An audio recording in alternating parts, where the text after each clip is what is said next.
우리는 종종 관계 속에서 길을 잃습니다. 마치 성문 앞에서 허락을 구하는 청원자처럼 상대방의 마음에 들기 위해 애쓰고 그의 작은 신호 하나하나에 의미를 부여하며 손을 뻗을수록 멀어지는 신기루를 쫓습니다. 하지만 인간관계의 역사는, 특히 그 권력의 역학은 우리에게 훨씬 더 날카로운 진실을 보여줍니다. 르네상스 시대 권력의 본질을 무자비하게 꿰뚫어본 니콜로 마키아벨리는 사랑이나 연애에 대해 직접적으로 말한 적은 없습니다. 하지만 그가 남긴 영향력의 원칙들은 인간의 모든 상호작용에 서늘하게 적용됩니다. 이 원칙들은 타인을 자연스럽게 끌어당기는 사람과 배경 속으로 희미하게 사라지는 사람의 근본적인 차이를 보여줍니다. 이것은 잘 짜인 대사나 현란한 기술에 대한 이야기가 아닙니다. 이것은 심리학에 대한 이야기입니다. 당신이 한 발짝도 움직일 필요 없이 상대방이 당신에게 더 가까이 다가오게 만드는 조용한 힘, 즉 존재감에 대한 탐구입니다. 마키아벨리는 일찍이 선언했습니다. 사랑과 두려움, 둘 다를 얻을 수 없다면 사랑받는 것보다 두려움의 대상이 되는 편이 낫다. 물론 그는 국가를 다스리는 군주를 향해 말했지만 그의 지혜 속에는 매력을 포함한 삶의 모든 영역을 관통하는 인간 본성에 대한 교훈이 숨어 있습니다. 모든 환상을 걷어내고 본질을 바라봅시다. 사람들은 진정으로 무엇을 추구할까요? 그들은 흔들리지 않는 강인함 앞에서 안정감을 느끼고 싶어 합니다. 어떤 상황에서도 평정을 잃지 않는 사람을 신뢰하고 싶어 합니다. 마치 불꽃이 주변의 공기를 빨아들이듯 우리는 확신에 찬 사람에게 본능적으로 끌립니다. 이 진실은 한 남자가 한 여자와 대화하는 순간에도 변하지 않습니다. 그 순간 가장 중요한 것은 좋은 사람으로 보이는 것이 아니라 존중할 만한 사람으로 인식되는 것입니다. 누구에게나 좋은 사람이 될 수는 있습니다. 호감은 가볍고 때로는 얕습니다. 하지만 존중은 다릅니다. 존중은 희소하며 그 자체로 힘을 가집니다. 그리고 이 존중이 매력과 결합될 때 훨씬 더 깊은 무언가가 태어납니다. 상대는 더 이상 당신과의 시간을 단순히 즐기는 것을 넘어 당신이 곁에 없을 때 당신의 부재를 깊이 느끼기 시작합니다. 이것이 바로 존재감이라는 힘이 가진 자기장입니다. 하지만 바로 이 지점에서 많은 사람들이 길을 잃습니다. 그들은 힘이란 시끄러운 것이라고 착각합니다. 강하게 보이기 위해 더 크게 말하고 끊임없이 자신을 증명하려 애씁니다.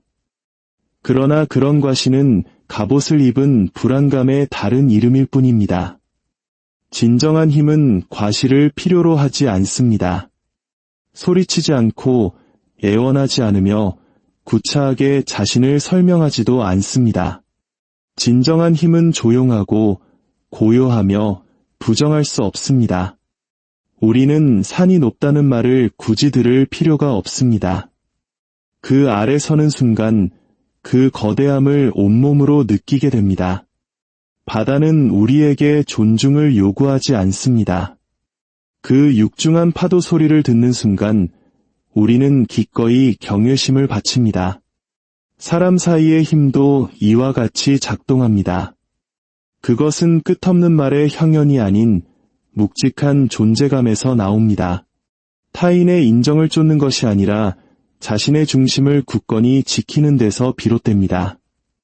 한 모임에 들어서는 두 남자를 상상해 보십시오. 첫 번째 남자는 조급하게 움직입니다.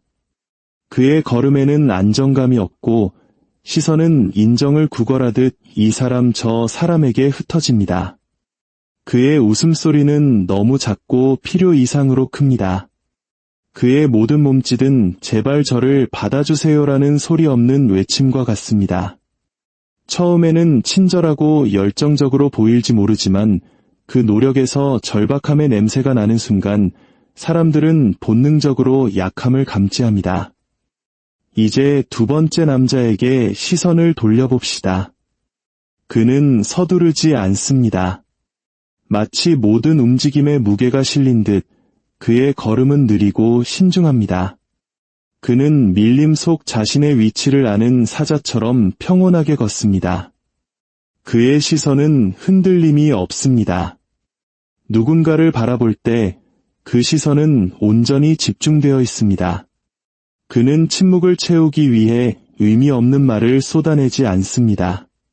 그가 입을 열기로 선택했을 때 그의 문장은 마치 화살처럼 간결하고 정확하게 날아가 박힙니다.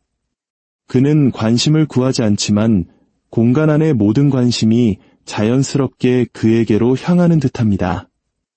이 두 남자의 차이는 외모나 부호, 사회적 지위에 있지 않습니다. 결정적인 차이는 바로 프레임이라 불리는 것, 즉 타인이 당신을 경험하게 되는 보이지 않는 필터에 있습니다. 첫 번째 남자는 주변 사람들의 프레임 안에서 살아갑니다. 그는 다른 사람에게 맞추기 위해 자신을 구부리고 호감을 얻기 위해 행동을 바꿉니다. 그의 자존감은 타인의 반응에 따라 롤러코스터를 탑니다. 칭찬 한마디에 의기양양해지고 무시당한 농담 한마디에 무너져 내립니다. 그의 가치는 타인의 평가에 저당 잡혀 있습니다. 두 번째 남자는 자신만의 프레임을 창조합니다. 그는 공간에 자신을 맞추지 않습니다. 오히려 공간이 그에게 맞춰집니다. 그의 감정은 외부의 관심과 무관하게 안정적입니다. 칭찬을 받든 무시를 당하든 그는 변함이 없습니다. 그는 완전해지기 위해 외부의 인정을 필요로 하지 않습니다. 그의 완전함은 이미 그의 내면에 단단히 자리 잡고 있습니다. 사람들은 이 차이를 즉시 알아차립니다. 특히 관계에 민감한 한국 사회에서는 더욱 그렇습니다. 우리는 늘 상대방의 기분을 살피는 눈치 문화에 익숙합니다. 첫 번째 남자의 에너지는 끊임없이 무언가를 갈구하며 밖으로 흩어집니다. 두 번째 남자의 에너지는 바위처럼 밀도 높고 고요하며 움직이지 않고 신뢰감을 줍니다. 우리는 흔히 직장에서 혹은 선후배 관계에서 이런 모습을 봅니다. 권위를 내세우기 위해 목소리를 높이는 선배는 존경받지 못합니다. 오히려 묵묵히 자신의 일을 해내며 평정심을 잃지 않는 선배의 침묵이 더 큰 무게를 가집니다. 갑질이라 불리는 행위는 사실 자신의 힘에 대한 확신이 없는 자들의 가장 시끄러운 발버둥입니다. 진정한 힘은 상대방을 억누르는 것이 아니라 나 자신을 완벽하게 장악하는 데서 나옵니다. 이것이 바로 매력에 숨겨진 진실입니다. 사람들은 가장 크게 소리치는 사람이 아니라 그 존재만으로도 방 안의 분위기를 바꾸는 사람에게 끌립니다. 다른 사람의 소음보다 더 큰 무게를 지닌 침묵을 가진 사람, 관심을 쫓아다니지 않지만 마치 자석처럼 관심을 끌어당기는 사람. 진정한 매력은 잔재주나 현란한 말솜씨, 표면적인 매력으로 만들어지지 않습니다. 그것은 아무 일도 일어나지 않을 때 당신이 어떤 사람인지에 의해 결정됩니다. 당신이 두려움 없이 침묵 속에 앉아있는 방식, 서두르지 않고 상대의 눈을 들여다보는 방식, 마치 그 자리가 원래 당신의 자리인 것처럼 몸을 가누는 방식에 의해 구축됩니다. 이것이 두 번째 남자가 사라진 후에도 오랫동안 기억에 남는 이유입니다. 그의 존재는 흩어지거나 궁핍하거나 절박하지 않았습니다. 그것은 조용한 자신감의 뿌리를 두고 있었습니다. 사람들로 하여금 저 사람은 누구일까? 저 고요한 얼굴 뒤에는 무엇이 있을까? 라고 속삭이게 만드는 그런 자신감 말입니다. 바로 그 질문, 그 호기심이 매력이 자라나는 불꽃입니다. 당신이 만약 지금 관계에 의이되어 힘겨워하고 있다면 상대방의 인정을 받기 위해 애쓰는 것을 멈추십시오. 방 안에 들어설 때 이미 당신이 그곳에 속한 것처럼 누구에게도 아무것도 필요하지 않은 사람처럼 행동하십시오. 그것만으로도 당신은 공간의 전체 에너지를 바꿀 수 있습니다. 이제 당신의 존재감을 구축할 3가지 법칙에 대해 이야기해 보겠습니다. 이것은 단순한 기술이 아니라 내면화해야 할 심리적 진실입니다. 첫 번째 법칙, 속도의 지배입니다. 대부분의 사람들은 너무 빠르게 움직임으로써 스스로를 무너뜨립니다. 상대의 관심이 사라지기 전에 깊은 인상을 남기려고 서둘러 말하고 어색한 침묵을 견디지 못해 끊임없이 떠들어댑니다.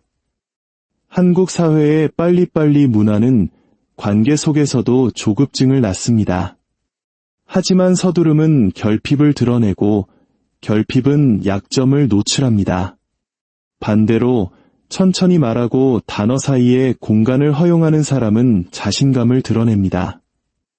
그의 멈춤은 그가 타인의 관심에 절박하지 않다는 것을 보여줍니다. 마치 시간이 자신의 편인 것처럼 풍요로운 기운을 발산합니다. 사람들은 본능적으로 그의 말에 귀를 기울이며 그 말이 기다릴 가치가 있다고 느낍니다. 당신이 속도를 늦추면 상대는 당신의 확신을 느낍니다. 속도를 제어하는 것은 인식을 제어하는 것입니다. 두 번째 법칙, 평온함이라는 가면입니다. 마키아벨리는 군주에게 내면의 폭풍을 흔들리지 않는 평정심 뒤에 숨기라고 조언했습니다. 사람들은 공황 상태에 빠진 리더가 아니라 확신에 찬 리더를 따릅니다. 당신이 말할 때 당신은 권위를 투사해야 합니다. 오만함이나 적대감이 아닌 꾸준한 자기 통제에서 비롯된 내적 권위 말입니다. 당신의 목소리, 톤, 자세, 에너지는 모두 당신이 이미 자신의 현실을 통제하고 있음을 전달해야 합니다. 존중은 요구하는 것이 아니라 체화하는 것입니다. 이것은 거짓된 모습을 연기하라는 의미가 아닙니다. 당신 안에 가장 강하고 중심 잡힌 부분으로 소통하기를 선택하라는 뜻입니다. 불안할 때조차 의식적으로 호흡을 가다듬고 목소리를 안정시키고 조용한 확신으로 시선을 유지하는 연습을 하십시오. 평온함이라는 가면을 쓰는 것은 그것이 마침내 당신 자신이 될 때까지 평정심을 연습하는 것입니다. 세 번째 법칙, 신비감이라는 후광입니다. 희소성은 가치를 증폭시킵니다. 금과 다이아몬드가 탐나는 이유는 그것이 드물기 때문입니다. 마찬가지로 신비감은 사람을 더욱 매력적으로 만듭니다. 많은 사람들은 만난 지 몇 분 만에 자신의 모든 인생 이야기를 쏟아내며 친밀감을 얻으려 하지만 이는 오히려 매력을 파괴하는 행위입니다. 진정한 연결은 정보의 나열이 아니라 호기심에서 자라납니다. 신비감은 상대방의 상상력을 자극합니다. 상대가 당신을 즉시 파악할 수 없을 때 그들은 궁금해하기 시작합니다.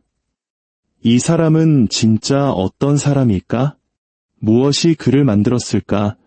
그녀가 더 많이 궁금해할수록 당신이 없을 때조차 그녀의 생각은 당신에게로 돌아옵니다. 이것이 욕망의 씨앗입니다. 신비주의는 회피하거나 거리를 두는 것이 아닙니다. 완전한 설계도가 아닌 살짝 엿볼 기회를 제공하는 것입니다. 당신은 문을 열어주지만 모든 복도를 서둘러 구경시켜주지는 않습니다. 약간의 여지를 남겨둠으로써 당신은 상대방이 다가오고 상상할 공간을 만들어줍니다. 이 3가지 법칙이 합쳐 당신이 이 원칙들을 살아낼 때 사람들은 당신의 말뿐만 아니라 그 뒤에 있는 에너지를 느낍니다. 그리고 그 에너지는 결코 잊히지 않습니다. 진정한 존재감의 역설은 이것입니다. 당신의 가치를 증명하기 위해 더 열심히 노력할수록 당신은 덜 가치 있어 보입니다. 인정을 받기 위해 애쓸수록 당신은 더 보이지 않게 됩니다. 그러나 당신이 애쓰기를 멈추고 고요하고 꾸준하게 온전히 당신 자신 안에 머무는 순간 당신은 누구도 간과할 수 없는 존재감을 발산합니다. 태양을 생각해 보십시오. 태양은 행성들에게 궤도에 머물러 달라고 애원하지 않습니다. 그저 압도적인 힘으로 빛날 뿐이며 모든 행성은 그 중력에 이끌립니다. 당신의 존재감 역시 마찬가지여야 합니다. 타인에게서 인정을 구걸하는 것이 아니라 스스로 빛을 내는 존재가 되어야 합니다. 당신이 누군가를 통제하려 들 때 그것은 가스라이팅과 같은 파괴적인 형태로 나타날 수 있습니다. 상대방을 조종하고 스스로를 의심하게 만들어 당신에게 의존하게 만드는 행위는 힘이 아니라 폭력입니다. 당신의 충동, 호흡, 목소리, 침묵을 다스릴 수 있을 때 당신은 안정감을 투사합니다. 사람들은 당신이 요구해서가 아니라 당신이 그것을 채워하고 있기 때문에 이 힘에 끌립니다. 이제 당신은 선택의 기로에 서 있습니다. 세상 속에서 타인의 승인을 기다리는 사람으로 남을 것인가, 아니면 당신이 가져올 에너지를 스스로 선택하는 사람이 될 것인가. 힘은 결코 거저 주어지지 않습니다. 존중, 영향력, 권위는 선물이 아닙니다. 그것들은 쟁취하는 것입니다. 하지만 시끄러운 방식이 아니라 고요한 방식으로 흔들리지 않는 존재감을 통해 쟁취하는 것입니다. 이 이야기가 당신의 마음에 깊은 울림을 주었다면 그것은 당신의 내면이 변화를 갈망하고 있다는 신호입니다. 자기 발견의 여정을 계속하고 당신처럼 어둠 속에서 길을 찾는 다른 이들이 깨어날 수 있도록 이 지혜를 나눠주십시오. 당신의 작은 공유가 누군가에게는 등대가 될 수 있습니다. 당신의 생각과 당신이 겪고 있는 어려움을 댓글로 남겨주십시오. 함께 성장하는 공동체 속에서 우리는 더 강해질 수 있습니다. 당신의 길이 외부를 향한 탐색이 아니라 내면을 향한 구현이 되기를 바랍니다. 당신의 마음에 평온과 지혜가 깃들기를 기원합니다.